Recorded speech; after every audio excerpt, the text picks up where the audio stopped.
Doctor Ajay Kumar, जब प्रधानमंत्री 35 minute की बातचीत में अमेरिकी राष्ट्रपति को साफ कर देते हैं, ना मध्यस्थता स्वीकारी थी ना स्वीकारेंगे, पाकिस्तान गिड़गिड़ाया, बिलबिलाया, आग्रह किया, तो हमने ये संघर्ष विराम किया था, लेकिन अभी ऑपरेशन सिंदूर जारी है, तो इसे मानने में आपको तकलीफ क्या है? देखिए, त्यागी जी हमारे सीनियर है और मैं महेश शर्मा जी के बात सुन रहा था। ये बोल रहे थे कि मोदी जी के ऊपर विश्वास कीजिए। आप बताइएगा कि मोदी जी का 2018 तक की झूठ, बाकी मैं 18 से 24 का भी और निकालूंगा। उन्होंने कहा कि कानपुर रेल दुर्घटना में आईएसआई का हाथ है। अखिलेश यादव जी मुख्यमंत्री थे तो यूपी नंबर 1 दलित एट्रोसिटीज में थे।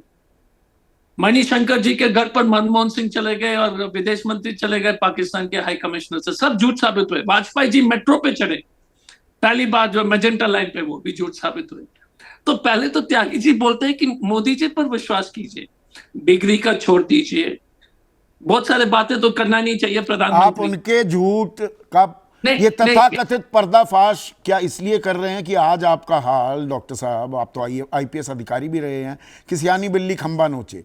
जयराम रमेश सरकार को एम्बैरस करने में ऐसा उतावलापन दिखाया, फेक न्यूज़ ऐसी फैलाई, वो जिस वीडियो का जिक्र कर रहे हैं बताकर कि ये अमेरिकी विदेश मंत्रालय का बयान है, वो तो 27 जनवरी का बयान निकला। एक मिनट, पहले तो जयराम रमेश जी ने माफी ट्विटर में मांग ली है, और आपने मुझे लगता है कि लेटेस्ट जयराम रमेश का वीडियो भी आपने देखा होगा। तो हाँ, तो पहले झूठ फैलाया ना। नहीं, झूठ नहीं, एक मिनट, गलती हुई, उन्होंने अपनी गलती स्वीकार की। माइंडसेट इससे दिखता है ना।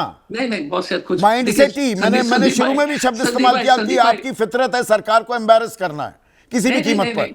नहीं, दिक्कत क्या है कि इतने साल में सार्वजनिक जिंदगी में जयराम रमेश जी है, ठीक है। आपने पहली बार, मुझे तो नहीं लगता इससे पहले उन्होंने कभी भी इस तरह का न्यूज जो है रिलीज किया होगा। आप उनके ऊपर कुछ भी आरोप लगाइए, ये जेन्युइन मिस्टेक है, लेकिन आप उसको मानेंगे नहीं, फितरत है, जो भी होगा उस पर जाइए। लेकिन एक चीज बताइए, मैं हिंदू अखबार का न्यूज पढ़ रहा था, ये जो मिस्री जी बोल रहे हैं, हिंदी में बोल रहे हैं, भाजपा हिंदी में बोल रहे हैं, क्यों अंग्रेजी में नहीं लिख रहे ताकि जो है डोनाल्ड ट्रंप को मालूम हो जाए? अंग्रेजी में कहीं पर नहीं है। दूसरी बात, फिर एक और कंस्पिरेसी थियरी ले आए आप, बाल की खाल निकाल रहे हैं। नहीं देखिए, मुझे संदीप भाई, आप हमने जो है धैर्य से और इतने लंबे समय सुना, तो मेरा 30 सेकंड तो सुन लीजिए प्लीज। हाँ, बोलिए। Thank you sir. पहले तो पाकिस्तान रिक्वेस्ट करती है सीज फायर के लिए, भारत बोलते है कि हाँ कर लेते हैं, कोई डिमांड नहीं, एक महान काम है। मैं एक छोटी सी कहानी बताता हूँ। जब हम एसपी थे पटना में, तो एक सीनियर ने हमसे कहा कि जब भी फोन रिंग करते हैं ना, बीच में कोई नेता तंग करे, तो बोलिएगा फोन उठा करके फोन नीचे रख दीजिए, काट के बोलते हैं कि लालू जी बड़े तंग करते हैं। वो सामने वालों को लगेगा कि सीएम साहब आपको फोन कर रहे हैं प्रतिदिन या रोज। उसी तरह के बात ट्रंप और ये मोदी जी के बीच में दो व्यक्ति की बात हुई। मोदी जी कुछ नहीं लिखते, क्रोएशिया का नेशनल डे के लिए ट्वीट करेंगे, हर फोटो लगाते, लेकिन इतने महत्वपूर्ण देश के लिए इतने महत्वपूर्ण बात जो है वो विदेश सेक्रेटरी बोल रहे हैं। आप बताइएगा कि आपको अजीब नहीं लगता है क्या? ऑल पार्टी मीटिंग आईपीएस भी रह चुके हैं, सांसद रह चुके हैं, कैसे आप किस लेवल पे डिस्कॉर्स को लेके जा रहे हैं? आप मुझे ये बता रहे हैं, देश के प्रधानमंत्री कहीं बात कर रहे हैं तो वो कोने में जाके ऐसे गुपचुप, my dear friend Trump, how are you, speaker phones भी होते हैं, वहां पूरा स्टाफ होता है, सारी मिनट्स ली जाएंगी। दो बड़े मुल्कों के राष्ट्राध्यक्ष आपस में बात करेंगे तो ये तो है नहीं कि बिल्कुल ही कोई प्राइवेट बातचीत हो गई, ये दो देशों के बीच बातचीत हो रही है ना। नहीं, अजय भाई, तो मैं मानता हूं, एक मिनट, हाँ, मैं मानता हूं आपने कोई पदाधिकारी तो साथ में थे नहीं, या कोई जानकारी नहीं है, मिस्री जी ने क्लैरिफाई नहीं किया, ना कोई फोटो हमने देखा है, तो मैं उस पर जाऊंगा नहीं। हमारा इतना ही कहना, और महेश जी को स्पष्ट रूप से कह दूंगा कि ये सरकार के ऊपर वो इंपॉर्टेंट टिप्पणी है कि ये सरकार देश नहीं है सर। नहीं, वो तो मैं खुद मान रहा हूं, उसमें तो मतलब किसी को समझाने की, देश और सरकार अलग होते हैं। नहीं संदीप जी, इसलिए मैं उदाहरण दे रहा हूँ। गुजरात में भाजपा के नेता जो है मनरेगा का पैसा खा लिया करोड़ों, अगर हम उसके ऊपर टिप्पणी करेंगे तो देश के ऊपर हमला हो रहा है कि भ्रष्टाचार के ऊपर हमला हो रहा है? सरकार जो है, इसलिए स्पष्ट कर दीजिए, देश में भ्रष्टाचार जब भी हम आवाज उठाते हैं। नहीं, पर जो सवाल देखिए, मूल सवाल ये है, जो सवाल आप पूछ रहे थे, अब क्या वो शंकाएं दूर हुई या शंकाएं बरकरार हैं? या आपको राजनीति करनी है?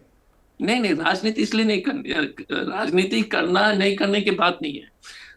ट्रम्प जो है 14 बार बोल चुके हैं। मुनीर जी, फील्ड मार्शल मुनीर को जो खाने पे ट्रम्प बुलाते हैं, पहली बार मुझे लगता है अमेरिकन प्रेसिडेंसी के इतिहास में एक आर्मी चीफ को लंच पर बुलाया जा रहा है। नहीं, ये बात सही है और इस पर हमें ऐतराज तो दर्ज कराना होगा, लेकिन आपकी बातों से थोड़ा ऐतराज दर्ज कराते दिखे मुझे मनोज काका, जो आपके सहयोगी हैं इंडिया गठबंधन में। एक मिनट रुकिए ना, अरे सर रुकिए तो प्लीज। सॉरी, अभी मैं आपके पास आ जाऊंगा, पर यहां पर जो कंस्पिरेसी थियरीज जो बुन रहे हैं कि जी प्रधानमंत्री ने बात की, विक्रम मिश्री को क्या पता, और ये अंग्रेजी में बयान नहीं दिया, हिंदी में दिया जा रहा है, ये गले उतरती है क्या आपको मनोज? नहीं, इस तरह के बयानों से कम समाजवादी पार्टी, हमारी पार्टी संबद्ध नहीं होती। मेरा ये पूरा मानना, हमारे पार्टी का मानना है कि अगर विदेश सचिव ने कोई बयान दिया है तो निश्चित रूप से विदेश सचिव प्रधानमंत्री के जो वार्तालाप हुए होंगे उस पर उन्होंने बयान दिया होगा, उसमें समाजवादी पार्टी को कहीं कोई संशय नहीं। जो सवाल है वो सवाल ये है कि जब आपके दोस्त, आप चूंकि ये अनौपचारिक रूप से ये पहली बार भारत में हुआ होगा कि भारत का कोई प्रधानमंत्री अमेरिका के चुनाव में अपना भाषण दिया होगा। एक सवाल आप ही की बात से, आप ही की बात से जुड़ गया। एक मिनट सुनिए ना, आप बात कहिएगा। बिल्कुल जिस तरफ आप जा रहे थे, अजय कुमार सिंह दिल्ली वासी हैं, वो बिल्कुल ऐसा ही सवाल पूछ रहे हैं। वो कह रहे हैं प्रधानमंत्री संवेदनशील मुद्दों पर अक्सर विदेश में या चुनावी रैलियों में बोलते हैं, उचित फोरम पर बात क्यों नहीं करते? देखिए, इनके जो अजय सिंह का जो सवाल है बिल्कुल सही सवाल है।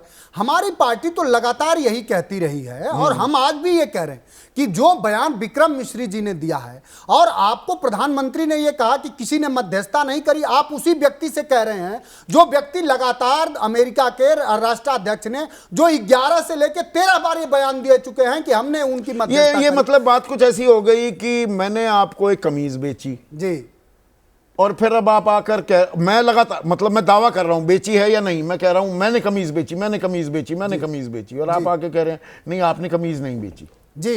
तो वही जो बात प्रधानमंत्री ने अमेरिका के राष्ट्रपति से कहा, उसी बात को हम सब और देश की 140 करोड़ जनमानस ये चाहती है कि वो अपने देश से कहें कि हाँ किसी ने कोई मध्यस्थता नहीं करी। और अमेरिका से आज उनको पूछना चाहिए था, हमारे इतना भी क्या दास्ता, पूछना चाहिए था कि 9/11 के 3000 लोग मारे, 3000 लोगों को मारने वाला आतंकी उसी पाकिस्तान में छिपा था।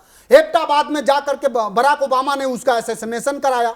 तो प्रधानमंत्री को यह भी पूछना चाहिए था कि जो मुल्क पूरे दुनिया के आतंक का पनाहगार हो, वह आपके यहां भी सबसे बड़ा आतंकी घटना जो 9/11 की हुई, उसके पनाहगार भी उसी पाकिस्तान में थे, और उसके आप आर्मी चीफ को आपने यहां भोजन पर क्यों बुला रहे हैं? यह सवाल तो हम कर ही सकते हैं ना। चूंकि देखिए, हमारी जो धर्म, जो हमारा जो वैश्विक मामला है वो पंथ निरपेक्षता से चलता है। चूंकि डॉक्टर लोहिया, अब विनोद सर बताएंगे, एक समय में जब भारत में पहली बार विदेश नीति पर अगर कोई संगठन बना तो उस संगठन के अध्यक्ष डॉक्टर लोहिया। अब यहाँ पर एक और सवाल आ रहा है, प्रकाश रानी बेंगलुरु वासी हैं। मैं एक सेकंड, ये सवाल भी जरूरी है। ऑपरेशन सिंदूर के बाद ट्रंप का झुकाव किस तरफ है दुनिया ने देख लिया है, अमेरिका पर ज्यादा विश्वास नहीं करना चाहिए, पर हम तो लंबी बातचीत कर रहे हैं, वार्तालाप कर रहे हैं। जो बात केसी जी ने कहा, जो आपने सवाल उठाए, अमेरिका कोई, जो साधारण गांव में लोग बात करते हैं कि अमेरिका कोई भारत चला नहीं रहा, उसके हमारे साथ ट्रेड है तो हमारे उसके साथ ट्रेड है।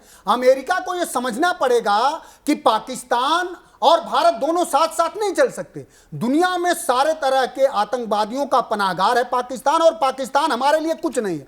चाहे वो 99 का रहा हो, चाहे पहले 65 का रहा हो, चाहे शिमला समझौता, सब मुद्दों पर हमने उसको हराया है और फिर उसकी औकात दिखा देंगे। लेकिन भारतीय जनता पार्टी और मोदी जी से यह सवाल है कि आप क्यों झुकते हुए नजर आते हैं अमेरिका के साथ या अमेरिका के राष्ट्राध्यक्ष के साथ? आपको डट के उनको सरकार यही तो कह रही है। ये 35 मिनट की मुलाकात का सार ये है कि हम नहीं झुकते भाई किसी के सामने। कोई गोली चलाएगा, गोले से जवाब देंगे। देखिए, वो सार निकल के आ नहीं रहा है ना। जो सवाल है, सवाल वही खड़े हैं। जो प्रधानमंत्री भारत की भूमि में बिहार में जाके ये कहते हैं कि आई से टू द वर्ल्ड कि मैं दुनिया से अंग्रेजी में बोलते हैं, हालांकि साइप्रस में वो हिंदी में बोलते हैं, कि कोई नहीं बचेगा, हम सभी लोगों को आइडेंटिफाई करेंगे। आपने वही सवाल पूछा, आज हम पूछ रहे हैं कि इतने दिन हो गए, क्या पहलगाम के चारों आतंकवादी मारे गए? क्या उनका असैसिनेशन हुआ? जब हम लड़ाई में आज भी हैं तो भारत के लोग ये जानना चाह रहे हैं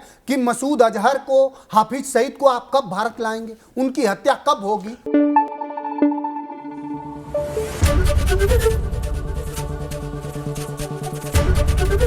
एबीपी न्यूज आपको रखे आगे।